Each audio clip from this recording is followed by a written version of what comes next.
नमस्कार दोस्तों, YouTube channel N universe 22 में आपका स्वागत है। आज हम इस वीडियो में आपके साथ डिस्कस करेंगे बेकिंग सोडा और बेकिंग पाउडर के बीच में क्या क्या डिफरेंस होते हैं।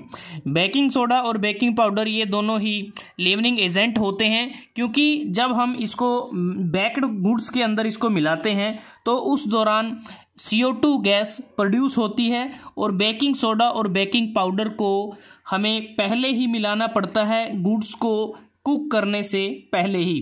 तो बात करते हैं कि कैसे ये दोनों एक दूसरे से अलग होते हैं।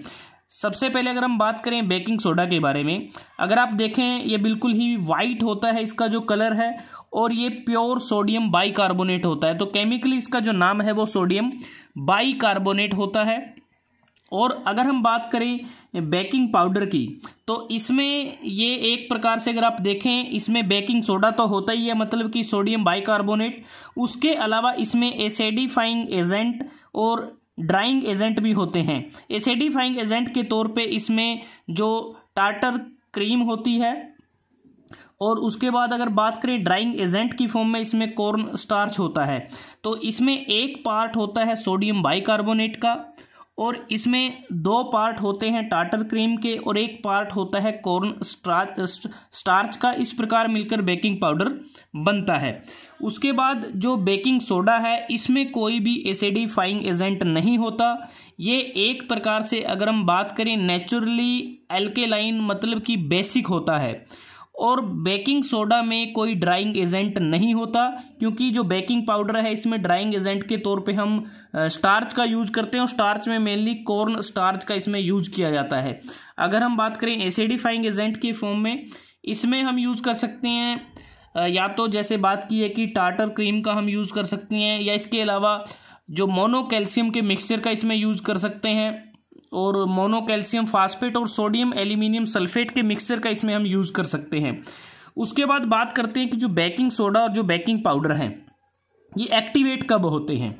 मतलब कि जब हम बेकिंग सोडा को ऐड कर देते हैं, मतलब कि जिस भी गुड़ को हम तैयार करना है, कि कोई भी अगर हमें जो खाने की चीज़ है उसको बनाना है, तो उसमें जब भी हम बेकिंग सोडा को ऐड करते हैं, मतलब कि इसको कंबाइन किया जाता है मॉइस्चर के साथ या फिर एसिडिक इनग्रेडिएंट के साथ। एसिडिक इनग्रेडिएंट क्या हो सकते हैं?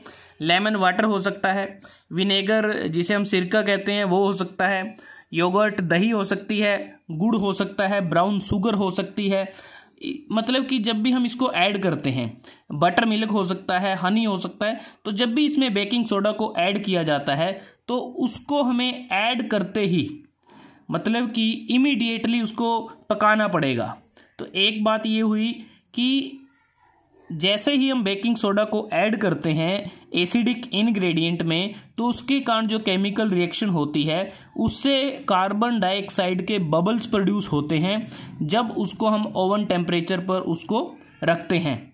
तो इस प्रकार से हमें इमीडिएटली उसको हमें मिक्स करते ही उसको पकाना पड़ेगा। लेकिन अगर हम बेकिंग पाउडर की बात करें, बेकिंग पाउडर दो प्रकार का होता है। सिंगल एक्टिंग बेकिंग पाउडर होता है, उसको भी हमें इमीडिएटली इसको पकाना पड़ेगा।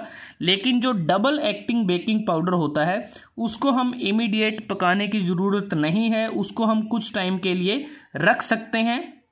लेकिन जो ज़्यादातर बेकिंग पाउडर यूज़ होता है वो डबल बेकिंग पाउडर का उसका यूज़ होता है। मतलब कुछ टाइम के लिए कैसे रख सकते हैं, जैसे हम जो हमारा गूंथा हुआ आटा होता है, मतलब कि जो सना हुआ आटा होता है, उसमें हम इसको गूंथ के इसको रख सकते हैं।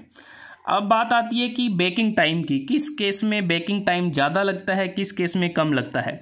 जैसे हमने बात की बेकिंग सोडा के लिए इमीडिएटली हमें पकाना पड़ेगा, तो इसका जो बेकिंग टाइम है बहुत ही शॉर्ट है, कम है। और बेकिंग पाउडर का जो बेकिंग टाइम है वो ज़्यादा है। उसके बाद अगर हम बात करें यूज, कहाँ किसका यूज होता है, अगर आप इन डायग्राम्स को देखते हैं तो आपको थोड़ा क्लियर हो गया होगा कि हम किसको कहाँ पर यूज़ करते हैं। बेकिंग सोडा को मोस्टली कुकीज़ वगैरह बनाने में इसका हम यूज़ कर लेते हैं। वैसे हमने बात की थी कि लेमन वाटर में इसका हम यूज़ करते हैं, बहुत सारी एप्लीकेशंस हैं। अब बात करें कि जो बेकिंग पाउडर है इसका कहाँ यूज़ है।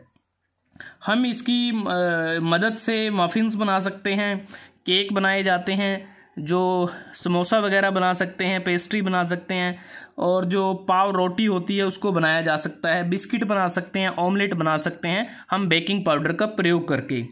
अगर हम बात करें कि अगर हमने अंडर यूज़ टेस्ट किया है, मतलब कि आवश्यकता अनुसार हमने यूज़ नहीं किया, उससे कम हमने यूज़ किया है, तो उससे क्या होगा, उसे जो भी हम प्रोडक्ट तैयार करेंगे, जो भी गुड्स हम तैयार करेंगे, उसका जो टेस्ट है उसमें थोड़ी खटास आ जाएगी, थोड़ा हमें टेंगी टेस्ट मिलेगा।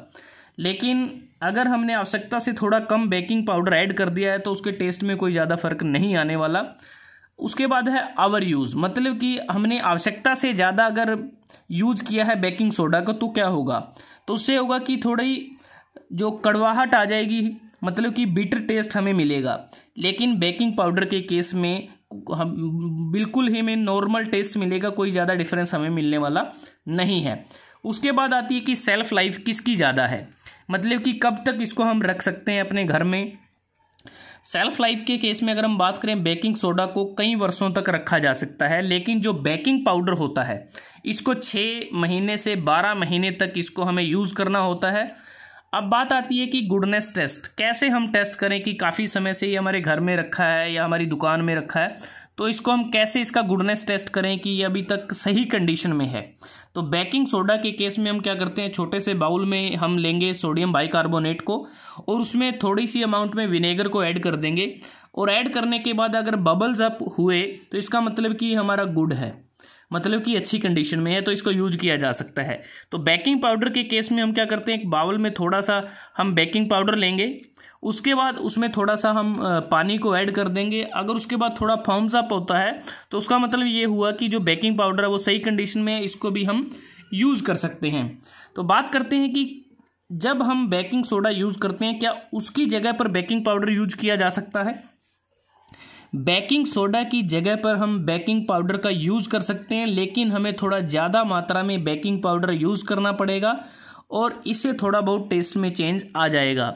लेकिन बेकिंग पाउडर की जगह पर हम बेकिंग सोडा को कभी भी हम यूज़ नहीं करेंगे जब भी कोई रेसिपी हम तैयार करते हैं, तो इस बात का हमें ध्यान रखना है।